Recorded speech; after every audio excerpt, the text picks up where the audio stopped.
Well, I am here with Valicity Elaine, a Christian author who writes in all the genres she's not supposed to, combining faith with fantasy and dangerous romance, creating space in the Christian market for what is now known as dark Christian romance. Everybody always asks me a lot of questions when I tell them that's what this book is. How did you start writing dark Christian romance, and how would you define it? I started writing it because I was reading dark romance, specifically Mafia. Like, I tried a lot of different genres when I was secular romance, but Mafia just really stuck with me, and I don't know why. And Mafia romance and dark romance in general, but especially Mafia romance, because like Italian Mafia bosses tend to have a very Catholic background. So there was kind of mention of religion sometimes, but it would be in such a dark way where they just be like, repent before you die, or I'm your God now. And I'm like, let's try to turn this into a way that actually positively portrays religion. And I, more than anything, I guess it's weird to say, but I wanted to see myself in the story. In general, a lot of Mafia romance involves just some innocent girl who gets kidnapped and forced to marry a Mafia boss. Well, how different would that be if it was a Christian woman? And that was really just how it started. I just wanted to read something that I could relate to on a spiritual level, which was cool to me. They're great books. I really like them. Thank you. So like when I read your books, I do pick up, like, it's very genre aware. It's consistent. It reads like it is part of the genre. Yeah. But then you have these characters with these spiritual beliefs, and they stick to the spiritual beliefs and they hold to them. And I was like, this is really good. And one of my friends told me this morning she is reading Beautiful Lies. So I was like, yes. Oh, lovely. That's so great. You've mentioned on your social media that it was your fantasy series Cross Academy that first led to the creation of your blog, The Rebel Christian, and then your publishing house, Rebel Christian Publishing. Why Rebel Christian? Why did you choose that name? I chose it for two reasons. The first reason was that it is our nature, just as Christians in general, to rebel against sin. And I was really just like, every day we crucify the flesh, we give ourselves to Jesus Christ, and that is an act of rebellion against the sin nature of the world. But also, I was raised in the church. My mother was raised Pentecostal, and she left the Pentecostal church. So I was actually raised non-denominational. And when I was in college, I had nothing but Pentecostal friends. I don't know how that happened, but every Christian I met was Pentecostal. Growing up under a Pentecostal mom, they're very strict. That was when I made the blog 10 years ago. I was fresh out of college, fresh away from these friends, and the way that they treated me was just really awful because I wore makeup, I had piercings, I wore like lots of black and stuff. There was a period where I was gothic. Yeah, I was a Christian to them, but they were the ones who called me a rebel. They said it as an insult because I wore pants and I was different from them.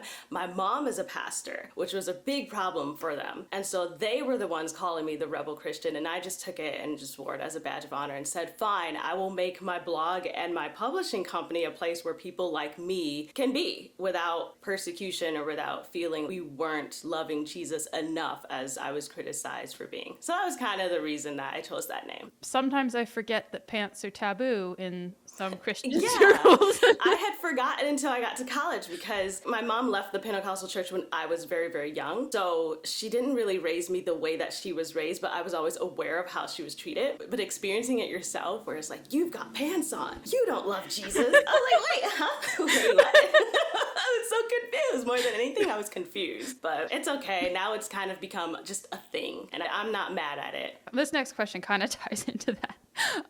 In your books, at least the ones I've read, you often have a number of Christian sacred cows that get barbecued. Yes. Come to think of it, the characters do wear pants too. Yes.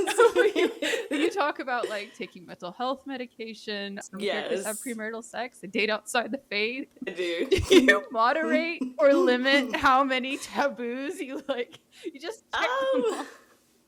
I feel like I should when you name them off like that. Like, I didn't realize all of that was going on. Like, sheesh. But no, I don't. I'll be honest. I think it was Brianna from Fractured Diamond who was taking the medication. Mm-hmm. I think it was like for anxiety. Yes. And she had like a wine issue too, where she was like kind of becoming an alcoholic.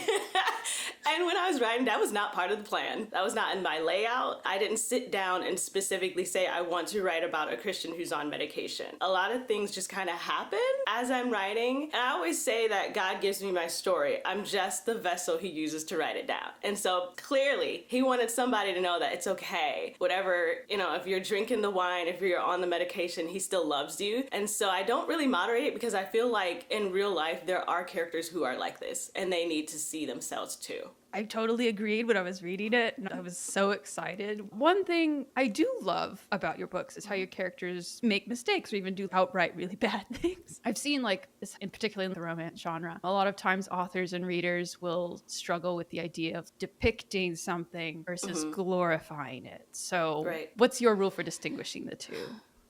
I think for me, I personally distinguish it when I acknowledge it as bad. Like particularly in Beautiful Lies, I got actually really criticized for the title. There were people who were advocating that I change the title from Beautiful Lies because they were telling me that lies are not beautiful, so having that title is a sin against God. And I was like, no, guys, wait. It's part of the story because Luca at one point actually acknowledges, and so does Effie throughout the story, where they know that what they're involved in isn't good. So it might seem like I'm glorifying the mafia because they're very rich, they're very beautiful, they're very powerful. But at the end of the day, they recognize that they have to kill and lie and torture to maintain this beautiful lie. And that's what the mafia is. So in my opinion, I don't feel that I glorify things because I always acknowledge this is not what God wants for us. The devil comes as an angel of light. It's okay to acknowledge that these things are cool because I think the mafia is cool. I grew up in Buffalo, which has a really huge mafia history. And in fact, there are lots of organizations and businesses and pizza places that I ate at that were built on mafia money there. So it's a rich mafia history place. And that is one of the reasons why I was interested in it. But being entranced by it doesn't mean that God is okay with it. And it's okay to acknowledge that this is cool, but I know that it's not of God. And so for that, you go from glorifying to just acknowledging it and realizing and pointing people back to God in the midst of that situation. So, and I know especially with the sex where people are like, whoa, that's what gets people in the Frilly Willies. And I'm like, okay, well, not the I violence. Tone it down. It's not. I think there's one scene Luca was flicking fingers around the room that he had cut off of a guy he was torturing. No one's ever mentioned that to me. No one's ever complained about that scene. Instead, they complain because he's hooking up with different women throughout the story. And it's okay, I don't feel that I'm glorifying his lifestyle because I acknowledge that it was wrong. I acknowledge that it is not of God. So it's something that is just a part of who he is, but it is not a good part of him. And that is what had to change when he comes into Christ. I don't know. I felt like there's a lot of emphasis on how broken and dysfunctional everyone is in the book. So I really did appreciate that. I have read books where I felt like they didn't emphasize that, but I really felt like yours especially emphasized how they're miserable. Miserable. I think Luca was just torn. I mean, he opens the story. The opening depressed me when I was writing it. Gosh, this guy he needs Jesus. But yeah, it's so funny that stood out to you because that's what I wanted. So I got through. There's actually a scene where Luca, I think it's his internal thoughts, he says the title of the book where he's like, this is all a beautiful lie. I was like, it made perfect sense to me. I don't know why people were upset. Because I haven't read it, so people just hear stuff and go crazy. And it's bro, it's called a book. That means there's gonna be symbolism. There's a meaning to this. Don't take it on the surface. You have to actually dive in to see. But man, it's whatever. A question that I get a lot from a lot of Christian authors who are just starting out, who are debating how dark they can make their books, is they're like, how dark is too dark? So how would you answer that? What you have to understand about me is that I'm different in the sense that before I switched to Christian fiction, I was deep into dark fiction. I didn't like psychological thrillers. I didn't like suspense. I didn't like cozy mysteries. I liked splatterpunk. People had to be tortured. I needed to see the blood. I don't know what was wrong with me. It's just, I was nuts. But, so for me, I realized the bar for me is way further than the normal person.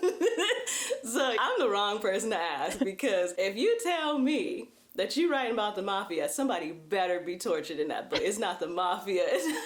But I can't say that. So for me, I always just backtrack and say, well, you know what? Ask God. Because God is smarter than me.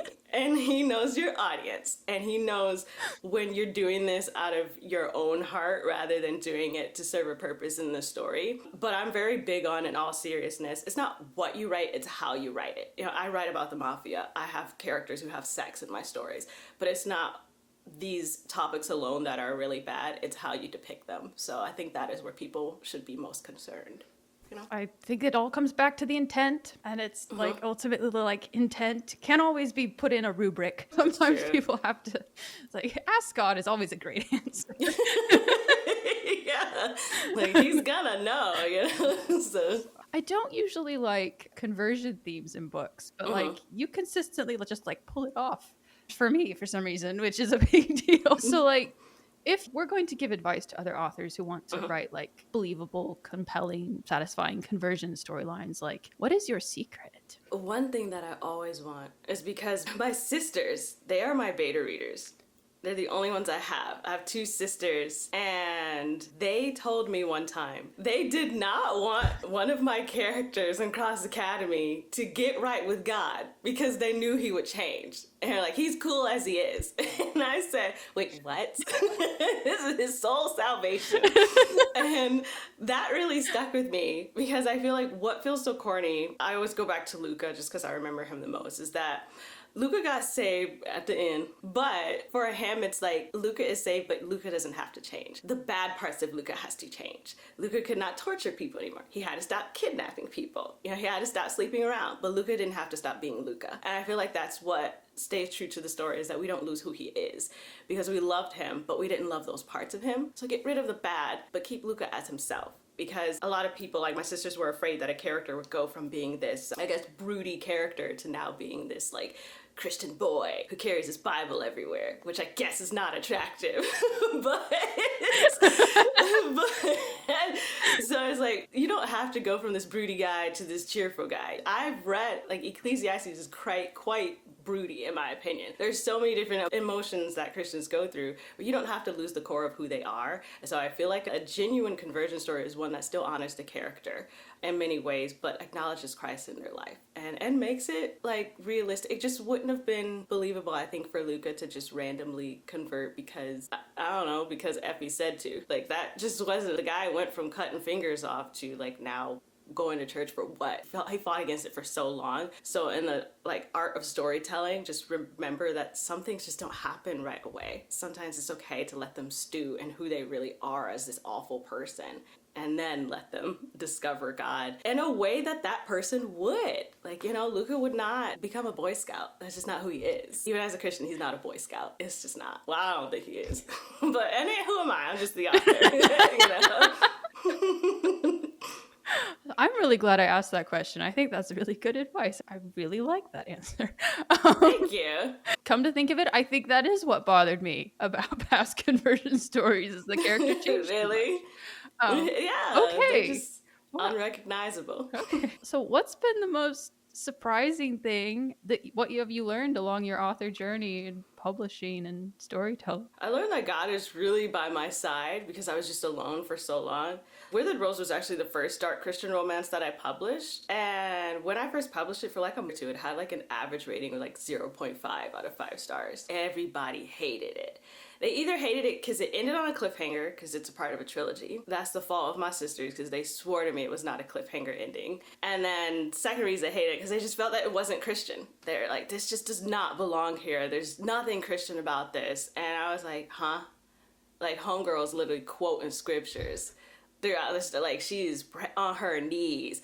It's about a Christian woman in a bad situation. But I guess because it's about that bad situation is the mafia, they see it as not a believer's story. And that was really shocking to me. And I remember praying to God about it. And I was just like, people are so mean. This is really mean. He said to me, are you going to stop writing? And I said, well, no, but they're still me. But I understood what he was saying. If it's not going to stop you, then stop paying attention to it. From then on, I really just don't even check reviews anymore. And until everybody started tagging me in your review. Oh. I was like, oh no. Oh, I'm sorry. I'm sorry for the jump scare. Okay. I just couldn't believe it. Like, wait, what? She did what? That was my reaction. But everyone told me ahead of time that it was good. Okay. So I said, okay, then I can look at it, because I felt like when someone does a video about it, like, I gotta go. I can't hide on my corner of Instagram and pretend I didn't see this. But what was surprising at first was that people hated me, because I thought, man, this is cool. This is the Mafia. I bet you never seen this. And they hated it. And then what surprises me now is that people like it, because thank God, God has brought me to my target audience. And it took a couple years, but we are here. Thank you, Jesus. So that's what success is, what's surprising today. I apologize for this terror. That's okay. I always have a bit of anxiety when I see that tag too pop up in my mentions. Yeah. I only post positive reviews. Oh, I didn't know that. Like, I see you in my feed, and I told my sister, I was like, Elizabeth Wheatley. I said, did you know she's a rock star? Like, that's what you look like to me. I love your background. It just looks so cool. And I don't know. I just did not know what to expect. So if anyone's gonna like put a nail in a coffin, it would have been Elizabeth Wheatley. Oh, like, you just seem so raw and honest and really gritty and down to earth. And I don't know. I was like, what does she have to say? Like, doesn't she write that fantasy stuff? Like, why is she reading Beautiful Lies? I was so confused. I'm a connoisseur of romance. I read. I've seen some of your other videos. I'm like, man, she gets around the genres. Like, it's cool to me. I said, okay, go ahead, Elizabeth. I don't tag authors in my reviews because I don't want to have that jump scare. Yeah, But some people are like, the author needs to see this. So I'm like, okay, well, I can't stop you. Right. It was so many people, even on other platforms, just like telling me, go watch it. I did, but thank you. Your fans love you, by the way. Thank you. They're like a little army of goblins, right? The book goblin. How has your publishing journey impacted your faith and view of God? You kind of alluded to this, but is there anything else on that you'd like to share? Well, I said earlier that God is with me because the negativity I faced really made me doubt myself. And I think maybe I am doing something wrong. Maybe I am exploring a genre that I just shouldn't be in. I remember I was talking to my mom, who is my pastor, and I was like, Mom, this is so bad. And she's like, no, it's not. I love your books. But Mom, you're my mom. You know?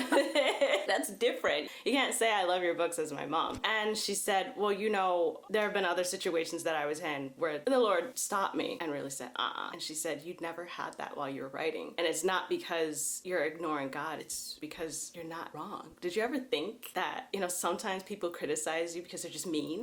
Like, it's not because you're actually like an evil person. I had so much criticism. It was just like people called me a witch a lot, which I didn't like. It was just very, very strange. And I guess it was the strangeness of it that really opened my eyes. Like, you have no reason to call me that. So I said, you know what? Forget it. I know that God is with me, not because I'm successful, but because I'm at peace. And that to me matters more than making money. So yeah. I think I have gotten called a witch by Christians too. Actually, kind of think of it. It might just be a generic insult. I'm not even sure why. So too. I'm not even sure why. Know. Maybe it's just like in the roster of horrible things they call women that make them angry. I don't know. When they don't like you, that's just the word that they use. Don't know.